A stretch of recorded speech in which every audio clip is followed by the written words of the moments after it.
Live from New Delhi, you're watching DD India Live, India's voice to the world. I'm Tanvi Taneja. Coming up in the next 30 minutes. US rejects 26/11 Mumbai terror attack accused Prasar Rana's extradition stay plea. India working closely with the US government to complete the necessary formalities. Kremlin says Russia may need to act on EU militarization plans, adds confrontational EU rhetoric not in sync with search for peaceful settlement to the Ukraine conflict.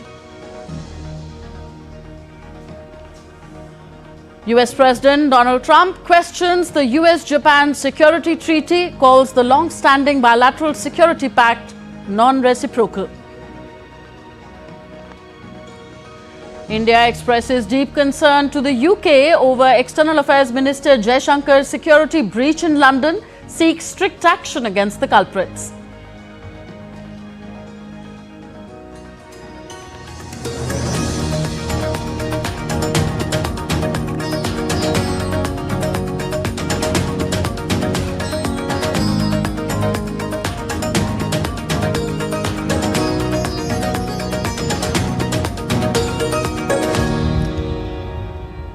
US President Donald Trump on Thursday criticized the US-Japan security treaty, calling it unfair as the US is obligated to defend Japan but not vice versa.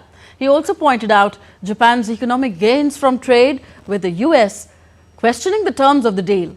Trump's remarks have raised concerns that he may push for a new security or trade agreement with Tokyo as Japan's trade surplus remains a point of contention. With his remarks on Japan, Trump also cast doubt on US commitment to NATO, stating that Washington would not defend its allies if they fail to pay enough for their own defense. He reiterated that NATO countries must contribute more to their security or the US would not come to their aid. If they don't pay, I'm not going to defend them. No, I'm not going to defend them. I got into a lot of heat when I said that. You said, oh, he's violating NATO. And, you know, the biggest problem I have with NATO, I really, you know, I mean, I know the guys very well. They're friends of mine. But if the United States was in trouble and we called them, we said, we got a problem, France, we got a problem, a couple of others I won't mention. Do you think they're going to come and protect us? They're supposed to. I'm not so sure. The Kremlin said on Friday that Russia may need to act to respond to what it called European Union plans to militarize the bloc that cast Russia as its main adversary. Kremlin spokesman Dmitry Peskov told reporters that Moscow is seeing that the European Union is now actively discussing the militarization of the EU and the development of the defense segment. He added that this is a process that they are watching closely because the EU is positioning Russia as its main adversary. Peskov further stressed that the confrontational rhetoric and the confrontational thinking that they are now seeing in Brussels and in European capitals is seriously at odds with the mood for finding a peaceful settlement to the Ukraine conflict. European leaders on Thursday backed plans to spend more on defense and continue to stand by Ukraine in a world upended by Donald Trump's reversal of US policies. While Hungarian Prime Minister Viktor Orban has said that the EU cannot afford to finance Ukraine's military efforts as US financial aid is no longer guaranteed. The leaders of 26 EU countries signed a statement voicing support for Ukraine without Hungary. Orban has refused to send weapons to Ukraine since the start of the war and kept close ties with Moscow. He said the way the EU wants to support Ukraine now, while also boosting Europe's own defense spending, would ruin Europe. If a war has been going on for 3 years and 26 European states and the US jointly supported Ukraine and still the Russians are winning on the front line and now the US quits financing the war, why would the other 26 member states have a chance to take this war to the end? It is a nice thing to help and the Ukrainians need help, but we cannot help them if we get ruined in the meantime. Ezt a folyamatot időben meg kell. So EU leaders signed off on a move to loosen the bloc's budget rules to allow member countries to increase their defense spending late on Thursday. Joining us with more is DW correspondent Chiponda Chimbelu. Chiponda, how much of an impact will these EU plans have? It is, of course, hard to predict just how much money the looser borrowing rules will free up. What is clear is that it could help jumpstart the EU economy, which has been stagnating in recent years. And we have already seen that this week, at least here in Germany, there's plans to take on more government debt, and that is not just about defense spending. The politician most likely to become Germany's next chancellor, Friedrich Merz, proposed a spending plan for 900 billion euros this week, and just over half of that is actually for infrastructure. Now, that move has, of course, been cheered by markets and most economists who have been calling on Berlin to take on more debt, especially amid the country's most recent economic downturn. Now, the hundreds of billions of euros in defense spending that are planned, of course, could affect inflation, economic growth, and debt levels, especially elsewhere in Europe, where sovereign debt levels are much higher than here in Germany. So it will, of course, be interesting to see how EU countries navigate spending around defense with higher government debt levels. And Japonda, what more can we expect from the EU now? We got a bit of a sense of that from the European Central Bank. Now, on Thursday, it lowered the benchmark interest rate to 2.5%, and that was the sixth cut since June last year. And the ECB made that move to help stimulate the EU economy, which is, of course, stuttering because of lower exports, weak investments, and uncertainty around global trade. Now, the European Central Bank expects the EU's GDP to grow just 0.9% this year. And whether the billions in defense spending will be enough to spur the European economy will also depend on other factors like global trade and any potential tariffs from the US. The ECB's latest focus doesn't factor in the amounts of spending that have been announced this week. So we may, of course, need to watch what policymakers say over the coming weeks to get a better sense of where they believe the EU economy is headed. Thank you, Chiponda. Chiponda Chimbelu reporting from DW Berlin. Meanwhile, US-Ukraine talks will be held in Saudi Arabia next week. US President Donald Trump's special envoy, Steve Witkoff, said that he's in discussions with Ukraine for a peace agreement framework to end hostilities with Russia, and that a meeting is planned next week with the Ukrainians in Saudi Arabia. President Zelensky sent a letter to the president. I think the president thought that it was a really good, positive first step, and from that, we're now in discussions to coordinate a meeting with the Ukrainians in Riyadh or even potentially Jeddah. So the city's moving around a little bit, but it will be Saudi Arabia. And I think the idea is to get down a framework for a peace agreement and an initial ceasefire as well.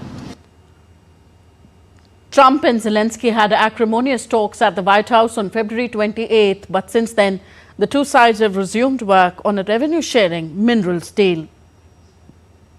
At his speech to a joint session of Congress on Tuesday, Trump said that he had received a letter from Zelensky in which the Ukrainian leader said that he was ready to come to the negotiating table as soon as possible.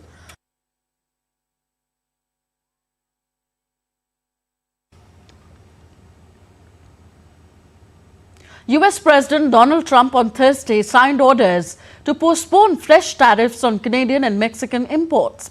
Trump has announced a one-month reprieve from 25% tariffs for goods covered under the US-Mexico-Canada trade agreement. The goods that are exempted include car makers. It is the second time in 2 days that Trump has rolled back his taxes on imports from America's two biggest trade partners. Mexican President Claudia Sheinbaum thanked Trump for the move, saying that her government's security measures have been working in the reduction of opioid fentanyl traffic into the US. Bueno, está traducido. A ver, ponlo en inglés y luego. This agreement is valid until April 2nd. Remember that he announced that on April 2nd he is going to announce tariffs to all the countries in the world. So he places Mexico within that international agreement, or the decision he is going to make more than agreement, because it is their decision, but he puts us within. Just like any other country in the world, not with what he was doing now, that finally excluded us. The White House has also continued to promote its plans for other tariffs, promising action on 2nd April, when officials have said that they will unveil recommendations for tailored reciprocal trade duties on countries around the world. Moving on, US President Donald Trump also confirmed that his administration held talks with Hamas to secure the release of Israeli hostages. Meanwhile, doubts remain about Hamas's response. Will the negotiations lead to a breakthrough? DD India's Sarita Chaudhary reports. US President Donald Trump on Thursday confirmed that his administration has been in discussions with Hamas regarding the release of the remaining Israeli hostages. We are having discussions with Hamas. We are helping Israel in those discussions because we're talking about Israeli hostages. And we're not doing anything in terms of Hamas. We're not giving cash. We're not giving $6 billion like you hear other administrations give. And in fact, I got 59 hostages out, and we gave nothing. In 59, we gave nothing. Meanwhile, Trump's special envoy to the Middle East, Steve Witkoff, reiterated the US stance, saying Washington's priority is to secure the release of the hostages. Addressing reporters at the White House, Witkoff said that the US does not believe Hamas has been forthright in negotiations and urged the group to engage transparently. We feel that Hamas has not been forthright with us, and it's time for them to be forthright with us. And Eden Alexander would be a very important show. And so we'll see how they're going to react. The president has issued a statement about what's acceptable to him and what's not. And hopefully we'll see some good conduct next week, and I'll be able to go in there and have discussions. At the same time, the US State Department commented on Egypt's proposed reconstruction plan for Gaza. The plan, which is estimated to cost $53 billion, aims to rebuild Gaza without displacing Palestinians from the enclave. This plan is seen as a contrast to President Donald Trump's proposal for US control and resettlement of Gaza's residents. And this is what the world wants, not only in this conflict, but other conflicts. And no one wins. No one is winning here in this framework. And so, regarding the Arab solution, the Arab deal via Egypt, that what I have for you right now is that it does not meet the expectations. As the US confirmed its talks with Hamas about the release of Israeli hostages and urging Hamas to be more transparent, meanwhile doubts remain over whether Hamas will cooperate or if the talks will reach a deadlock. Sarita Chaudhary's report for DD India. Back to Europe, an unexploded bomb dating back to the Second World War was discovered near Paris's Gare du Nord railway station on Friday. This led to disruption in several train services, including local metro lines, commuter rails and national and international trains. Authorities said that the bomb was found 2.5 kilometers from the train station in the middle of the track. Meanwhile, train traffic would be disrupted until the demining operation was completed. And next we take a look at other stories making news across the world.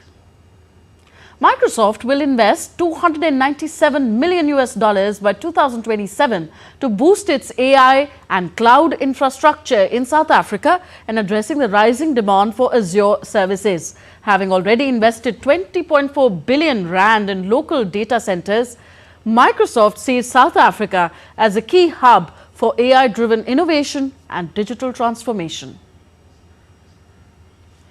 An AI-powered dreaming room by Turkish-American artist Refik Anadol was unveiled at a museum in Bilbao of Spain on Thursday.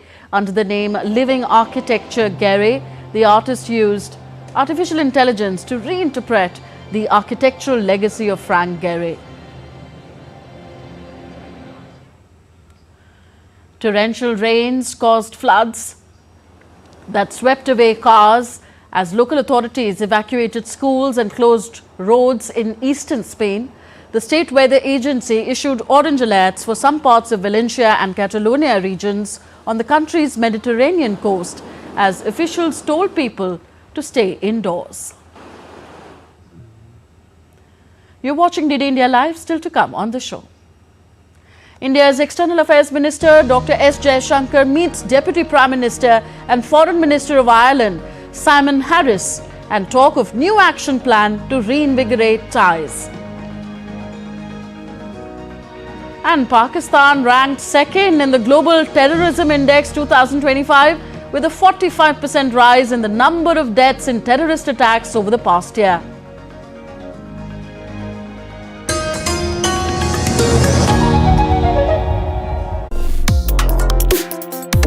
Complex issues, hidden agendas, twists and turns, strategic games.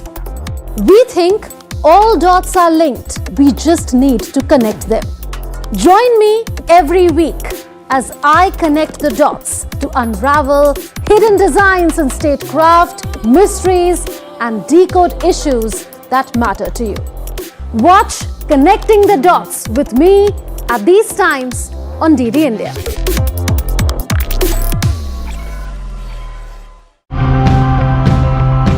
There are people across the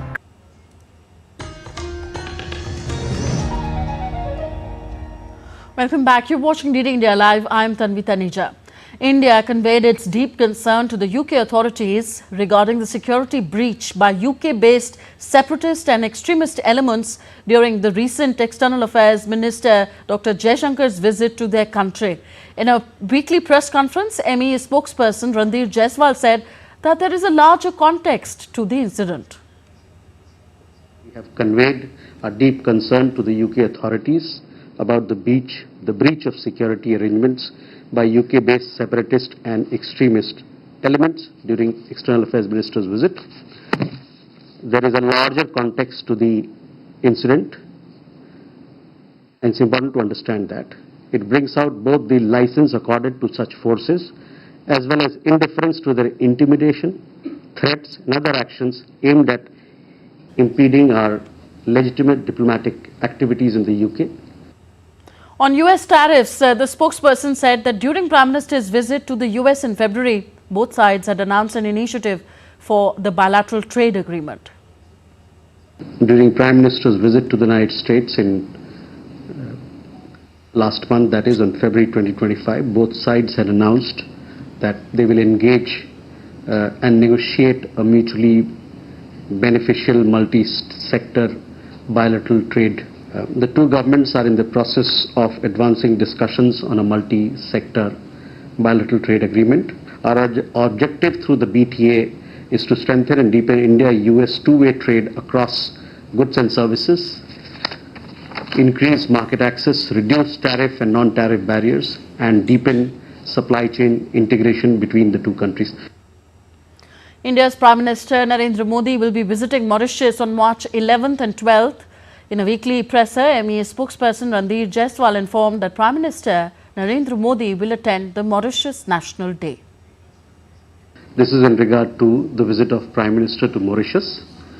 On the invitation of the Prime Minister of Mauritius, Dr. Navin Chandra Ramgoolam, Prime Minister Shri Narendra Modi will pay a state visit to Mauritius on March 11th and 12th, 2025 to attend the National Day celebrations of Mauritius, which falls on 12th of March.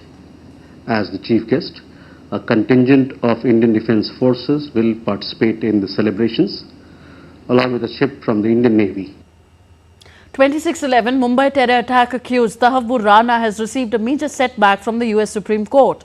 His petition to stop his extradition to India has been rejected, but within hours he submitted a renewed application seeking a stay of his extradition to India.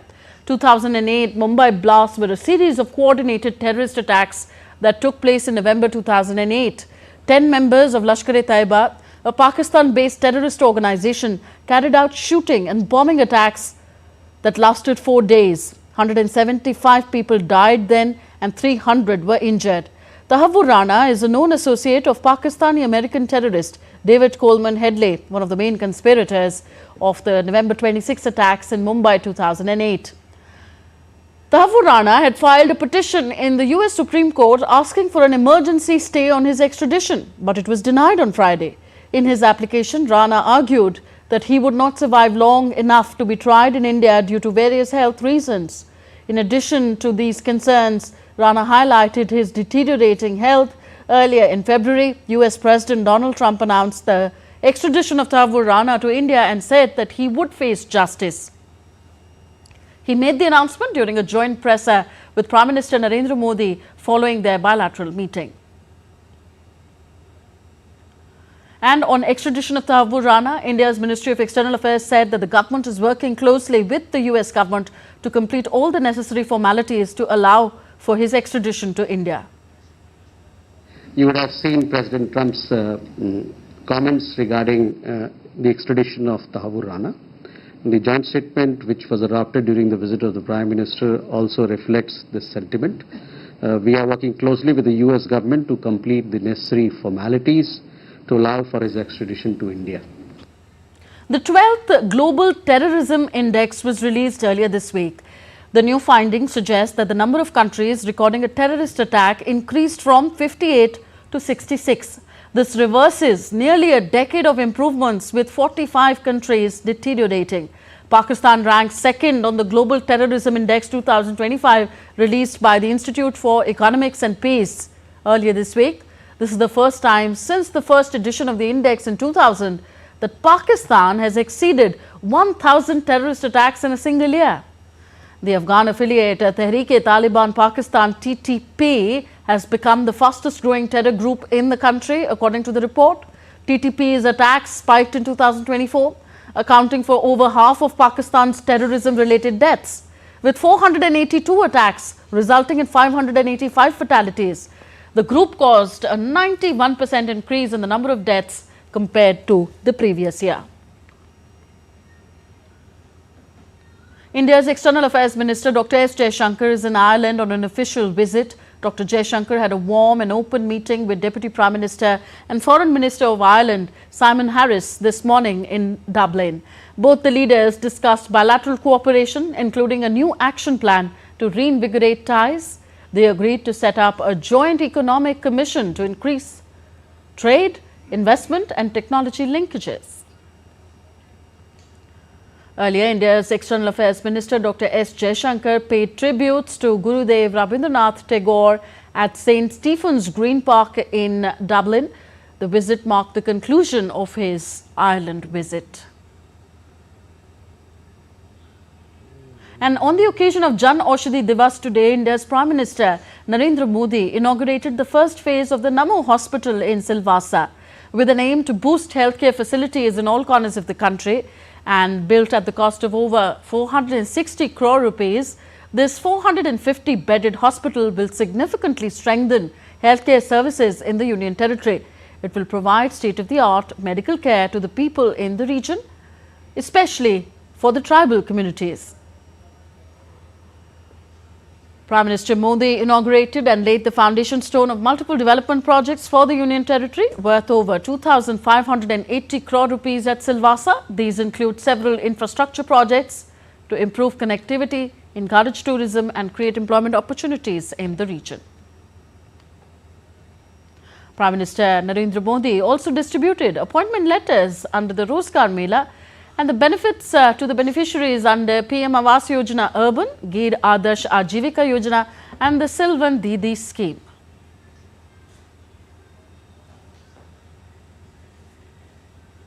Women empowerment has emerged as the strength of the Indian Armed Forces. On the occasion of International Women's Day, we are telling you the story of an Air Force officer who is the first woman to be inducted into the tri-services.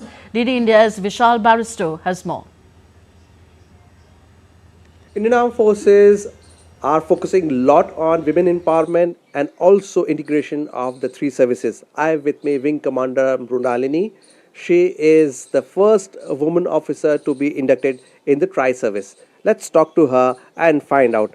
It has been an immense experience because when I was serving in the Air Force, we serve into a different culture.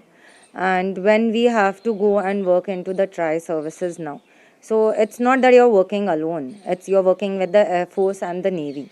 So I've been very fortunate that I was selected for this task, as Mumbai was one of the pilot project for integration, and this project was directly under the PM with CDS being the head for the tri-services. So it was a big experience because you don't know many of the things of the other services. So when you get together, sit together, and then when you start checking that, okay, what are the things you can actually operationalize and merge, and then you come to know, oh, we have so much in common which we were not aware of, and now then we are working towards for that same goal. So it was a very big eye-opener. Now you come from a civil background, so how did you get into Air Force, and how Air Force or Defense Forces attract you?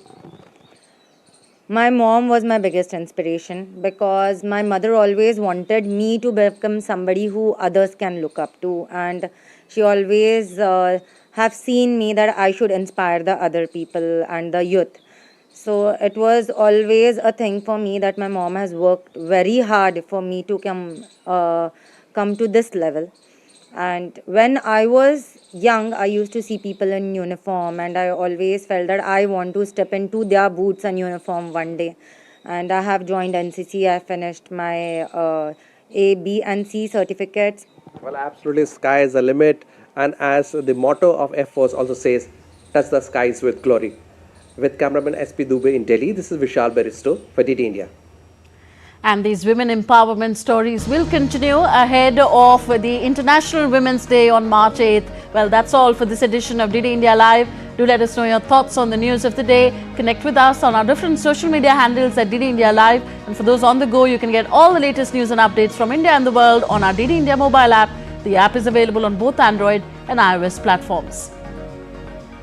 We'll be back with more news as it breaks here on DD India. I'm Tanvi Taneja from all of us here in New Delhi. Thank you for watching. Namaskar.